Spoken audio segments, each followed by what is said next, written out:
Hello, I'm Ken Danford from North Star, and today I am with friends and colleagues Alison Snieckus and Joel Hammon. Together they help run the Princeton Learning Cooperative in Princeton, New Jersey, and together the three of us are the board of Liberated Learners, an international network of centers designed to support homeschooling and self-directed learning. And I am going to ask Joel and Alison to tell us more about Liberated Learners today as a network. So before we start talking about Liberated Learners, I want to ask each of Joel and Alison to introduce themselves a little bit more, how you got involved with homeschooling in the first place, and how you came to be at the Princeton Learning Cooperative together. Alison, you want to go first? What's your backstory about you and homeschooling? No, I think Joel should go first because mine fits in. Yours fits in. All right, Joel, tell us your story. Joel's You're muted. You're muted. There we go. Should we just start over? No. So I'm a former public school teacher, and had become pretty disillusioned with the whole process. And I was looking for other ways to work with young people that were just sort of more in line with sort of the idealistic version I had of what that work should be like. And so fortunately I had read Grace Llewellyn's Teacher Liberation Handbook a number of years ago. That led me to Ken, actually, in North Star. That was mentioned in the book. And I was like, yep, that's the thing I want to do. And so, along with a group of people, started to, put together what eventually became Princeton Learning Cooperative. And one of the things, coincidentally, one of the best things we ever did, we reached out to a woman in Philadelphia named Amy Childs, who's sort of like a homeschooling kind of guru down there, life coach. And she sort of put it out on the homeschool networks that this place was going to open. And I think Alison, you picked it up from there, right? Yeah. So I saw, I was on that Yahoo group. These are old Yahoo groups that you use in homeschooling. And I was on that group, saw it. I'd been running, so I was at the time homeschooling my youngest child. My older son had already graduated from high school and was off to college. And so I was pretty much finishing up. He had one more year to go, and I saw this post, and I was like, "Wow!" I run a homeschooling group for teens that meets once a week, and people had always been saying, "You should really do this more often. We should do this every day. This is really fun. Why don't we do this every day?" And I never would have started a center on my own. Never. The insurance and everything was just too crazy. So when I saw this, I was like, holy mackerel, somebody else is doing what I've been thinking we should do. And so I called up Joel, and we had, I don't know, an hour conversation. It just seems to me, I feel like it was July 2010, and we were just talked on, and it was just like, wow, this is exactly what I want to do. PLC opened in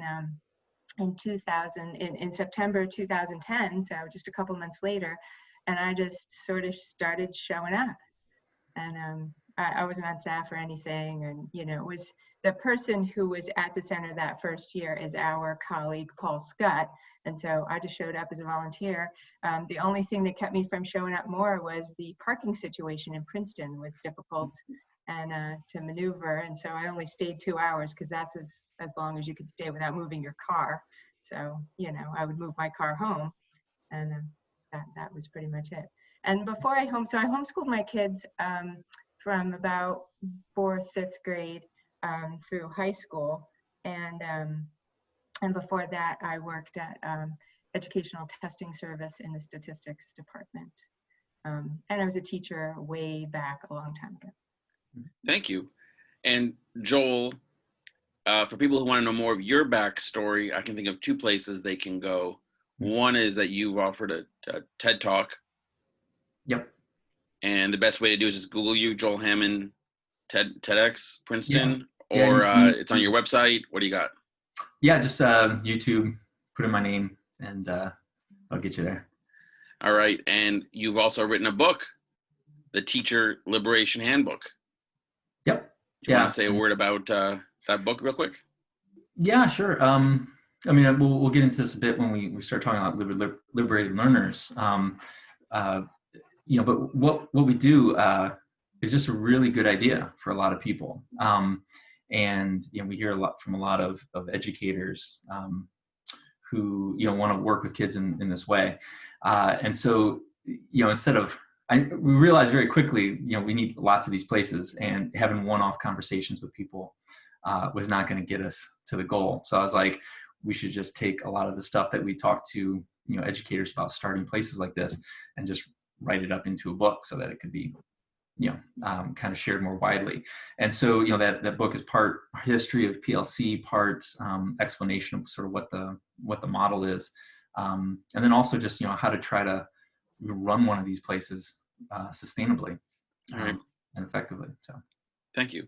Mm-hmm. Excuse me. Alison, I'll go back to you for the next part of the actual center, Princeton Learning Cooperative, where you work and supporting families to begin homeschooling, is different from the homeschooling co-op classes that you offered as a homeschooling parent. The thing that you were doing before Princeton was for existing homeschoolers. Can you say a little bit more about who Princeton Learning Cooperative is for and how it's different from a homeschooling co-op? Yeah, so, homeschooling co-op, you're reaching out to families that are already homeschooling, and they just want a diverse, to diversify the kinds of things that their kids are learning. There would be specific classes. There are hangout groups and some other kinds of groups. There aren't just classes. But Princeton Learning Cooperative, the idea there is to create a community of kids that are together each of the days that you're open. And so Princeton Learning Cooperative is open 4 days a week. And so we have a consistent group of kids across all those days. And we bring in educators to, so Joel and I and our colleague Katie are the 3 people who are on staff there who bring a program to the kids. And so the kids can be at Princeton Learning Cooperative, and the parents don't need to know anything about homeschooling, right?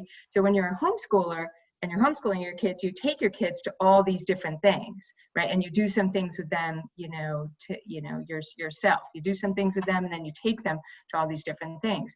Where what we're trying to do is bring it all together and to have sort of a whole educational experience with one group and in one place. And in this way, kids can, who are unhappy in school, can leave school, become homeschoolers, because that's the law, that's the way to leave school legally, and then can come to our center and we help them homeschool. So what percentage of kids in your program in Princeton would you guess were homeschooling before they came to Princeton, and what percent are coming out of a local school, private school or public school, and only starting to homeschool because of your program? It varies from year to year, but I would say on average, it's probably like 30% homeschoolers, maybe 35% homeschoolers, and 65, 70% are kids who came out of school. Right. And to make that real, I wonder if each of you have a story in mind that might explain really the emotional side of making this possible for somebody. Joel, do you have somebody in mind that you could tell us about, name or not, but how they were unhappy and what Princeton was able to do for them? Yeah, well, I mean, so, a lot of times the stories that are most sort of heartwarming and touching and meaningful to the staff, it's sort of lie on the ends of the spectrum. We have plenty of kids who are like surviving just fine, wherever they were, and just want to sort of add to their life. But some of the stories that are most meaningful to me are kids who were really struggling, perhaps in their previous situation, and really had a tremendous sort of turnaround and just sort of their life improved, greatly. And so, it was just recently this year, I heard from, there's a member that we had for a long time, like 4 years. And, where he was coming from was a place of, pretty extreme anxiety, to the point where, like, even attending school was pretty challenging, and was dealing with quite a bit of stuff, but was deeply talented and had real interest in, what is history and archaeology and a number of these things. And without PLC, if it had been, he was facing 4 more years of conventional high school, I don't think that would have went well. And so the fact that he was at PLC and had the chance to kind of work at his own pace and get into things as he was ready, and explore deeply the interest that he had. He was studying history and learning all sorts of stuff and archaeology and whatever. And so he was with us for 4 years, and I just heard from him the other day that he got accepted into the into the college that he wanted to go to in their classical archaeology program, and got a pretty large scholarship actually from that program. And called me the day that he found out, and was just like, I don't know where I would have been had PLC not existed. And I was his mentor as well, and so we'd work pretty closely together. And so it's that sort of like big sort of changes in kids' lives that are pretty touching to me. Right. I don't know. Thank Alison, you. what do you think? Yeah, Alison, do you have an example of making Yeah. a difference? Yeah, I have so many. Oh my goodness. I could, there's just so many kids who have been at PLC that that I feel like have been, changed in just amazing and fabulous ways. The one I think about often, who's just sort of like the poster girl for what we do, is Sarah. And she just graduated college, and she wrote to us, on the day. Well, we're in like stay-at-home order, so they didn't really have a graduation at Hampshire, but she said she rang the bell today, and she was just so excited, and we're one of the first people that she gets in touch with to just let us know that she's moving on into the work world. Which came to us, she was partway through her junior year, and she did the sort of exploring and was working to convince her family that, school is just not working for her. She spent too much time in the guidance counselor's office. She had tried, they had like a little alternative school within a school at her school. So she was in that, but it still wasn't working. And she just talked about being anxious and having anxiety. I honestly don't see it because she just never really showed it. When she came to PLC, she was almost like better immediately. It was just almost like the freedom and flexibility that was offered there just gave her like the chance to just try all these things. And she just had a depth of energy, she has a depth of energy and interest and excitement that is really brought so much to our program.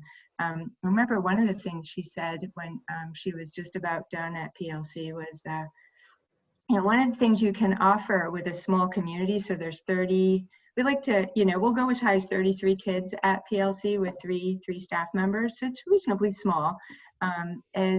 So we encourage kids to do things in the group that they want to do. And by doing that, they learn leadership skills because they're sort of advocating for something in particular that they find meaningful. And so it's not really that we're teaching kids leadership, but it turns out that that's what we're doing by just sort of encouraging them to do the things that they want to do. And she had so many interests and things that she wanted to do that it just came so natural to her to sort of be like, somebody wants to learn American Sign Language. And she's like, well, I know American Sign Language. I'll teach a class on American Sign Language.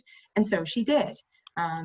So I have a deep interest in recycling, and I started sharing that in one of the classes that we had, and, about sustainability and things. And she's like, oh, we should really start a recycling center, where we like have everything all together. And so she made a little song that she and another kid played during our all group meeting to get other kids to learn about recycling. And so, because it was a recycling time, and she would just have this.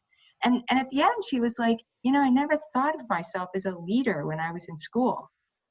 Well, I find that crazy. Like, how could she not have seen how much she brings to a group? And so it says to me, though, that, she was really hurting when she was in school. And to see her just being alive and moving forward and finding all kinds of things in life. I can't wait to see where her first job is. Yeah. Thank you. Yeah. All right, so to summarize right now, Princeton Learning Cooperative is a bigger deal than a homeschooling co-op. It's meant to support kids who are unhappy in school to leave school and become homeschoolers for the first place, at least 70% of them or so. And these are some of the stories of really being able to change their lives and live differently than had they stayed in school for the duration. Mm-hmm. There's Princeton Learning Cooperative. There's North Star. How many? So Liberated Learners is a network of centers. How many centers are there in the Liberated Learners network? 12. 12. 12. Yeah, 12. All right. Including our two that Right. are represented here. Yes. So I'm going to ask a two-part question. I'll go the first part to Joel and then the second part to you, Allison. So the purpose of the how does the Liberated Learners Network help its network members? So the first thing that Liberated Learners aims to do is support new people to build centers. And the second thing that Liberated Learners tries to do is support its members communicate and support each other as a team. And so Joel, could you talk first about supporting someone who wishes they could start a center? What's Liberated Learners doing to spread the model? Yeah, there's a couple things. Number one is, we have sort of different levels of sort of involvement. So, one of the first things that we do is obviously, free information on the website, and we've been offering about twice a month sort of free webinars with Ken and myself, just talking about the basics of the the philosophy of it and sort of how the educational model works, and then where I spend a lot of my time in thinking about is sort of the financial or the back end sort of administrative apparatus, I guess, to run one of these centers successfly, because it's hard, particularly on the financial side, which maybe we'll get into in a little bit. And so, that's sort of the first layer of what we offer. If people are intrigued by that and want to know a little bit more, we offer some one-off sort of consulting conversations with some of the Liberated Learners board members. And then, if somebody, really thinks that they want to explore this, seriously, we have sort of like basically help, consulting, like creating like a business model, and understanding all the relevant issues that a team would need to focus on to start one of these. So, marketing, budgeting, and, overall mission and vision, and, staffing, a whole bunch of stuff that would go into that. And then ultimately, if they, go through that planning process and, it seems like this is a good fit for them personally and the team that they've assembled, and also seems like a good fit for Liberated Learners as a network, they can apply to, essentially join Liberated Learners as a member center. At which point there's a whole bunch of supports. And I guess this is part 2 questions, so I won't get into it. Whole bunch of supports that we sort of like help each other, all the centers that are part of the network, to sustain the programs once they're up and running. Well, let's pass it right along. So Allison, if a group an individual forms a group and starts a center, with the front end support of Liberated Learners to get started, when they join this network of a dozen centers, what's going on among the 12 centers that's mutually useful? Yeah, well, when they first join, 2 of the things that we can offer right away is we have a website template. So if what you're going to want for a center as part of your marketing and outreach is a good website, and so we have the pages and the language worked out that we can give you a template and help you get that set up. And the other thing that we have that we offer to centers is what we call the Compass app, and we use that in our mentoring and advising meetings. So everybody who we recommend that centers have each of the kids who attend their center have one of the staff persons as a mentor or an advisor. We use both terms to mean the same thing. I'll use the term mentor. And so every kid who's every member who's attending the center has an adult that's sort of their go-to person, and they have weekly meetings with that person. And so we have a piece of software that supports that particular work, and we've designed it to be exactly what it is that we need in that software, and are ongoing in improving that. So we have that. We also have a Google group that's just a great place to post up questions. So as you're getting started with your center, you can ask pertinent questions, and you aren't just asking Ken or Joel, the person that you were working with before you joined. You're asking everybody who's out there practicing for their thoughts on any particular things. We were just, somebody was asking, so this is the time of year when we're wrapping up for some kids, and some kids are moving on to other things and won't be at the center next year, and you want a way to celebrate that and to recognize them at the end. And so we were just talking about various ways online. We were talking about various ways that can happen. And so you can ask questions about particular things and get various centers' thoughts on, or various staff people from different centers' thoughts on how that would work. We have a Google Drive that's full of documents that can be helpful. So marketing type documents and the kind of applications that you want to have on your, that you would give to new families that are interested to apply, and enrollment information, and just various informational documents for all kinds of things. And then, so that's sort of the regular things, but we can create sort of things at a snap. So as we all sort of had to move to virtual learning, we realized that none of the people in the staff really had much experience running their program virtually. And we started a sort of weekly support meeting that's been going since mid-March. And it's super useful. So every week whoever wants to show up can come in on a Zoom call, and we can chat about, what's happening. And super helpful. People can get feedback on things and offer ideas. We have a couple conferences a year. We've had an in-person conference for a number of years. This year it's going to be a virtual conference. We've done virtual conferences before. And so, anything I'm missing? Well, I think it sounds great. I mean, I just want to interject from my own experience that having you guys come aboard the project in 2010, 2011 was extraordinarily helpful to me and to my crew at North Star, to see other people innovate and do things differently than we were doing them, with the same mission, with the same goal. It was really, really helpful. And so I think we all are benefiting from having lots of people trying to solve the same problems differently and with their own, strengths. And so having people in Virginia or Texas or New Hampshire or the Philippines, and elsewhere, trying out solutions to working with kids and helping families, leave school and sustain homeschooling, it's really terrific. And I just want to also continue with the interjection that's why it's not a franchise, and that's why Liberated Learners is a network and not a franchise model, because everybody's doing it their own way. Mm-hmm. Would you like to say anything else about that? No. No. Yeah, I completely agree. So, do either of you have a handle or a go-to? What's the hardest part that you see as either getting a center going or sustaining it over a number of years?